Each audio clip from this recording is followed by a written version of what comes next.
Hello అందరికీ. నేను ఎవరైనా అడిగితే నేను నార్మల్ అమ్మాయిని. లైఫ్‌లో చాలా రెస్పాన్సిబిలిటీస్ అండ్ చాలా సైలెంట్ స్ట్రగుల్స్ ఉన్నటువంటి అమ్మాయిని. ఆన్‌లైన్‌లో చూసినప్పుడు చాలామంది చాలా స్ట్రాంగ్‌గా, సెటిల్డ్‌గా కనిపిస్తూ ఉంటారు.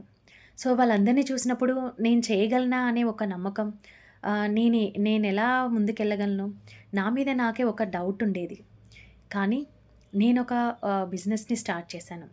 రా పౌడర్స్ బిజినెస్ అనేది స్టార్ట్ చేసినప్పుడు చాలామంది చాలా డౌట్స్ అడిగారు. చాలా క్వెషన్స్ వచ్చాయి. నాకు సపోర్ట్‌కి బదులు డౌట్సే ఎక్కువ, క్వెషన్సే ఎక్కువ. ఈ బిజినెస్ అనేది సేల్ అవుతుందా? ఈ ప్రొడక్ట్ సేల్ అవుతుందా అని. కానీ నేను ఆపలేదు. సైలెంట్‌గా వర్క్ చేశా. I am not prove anything. I am just learning, growing and breathing. ఏమంటారు? మీకు రా పౌడర్స్ కనుక కావాలంటే డీఎం మీ.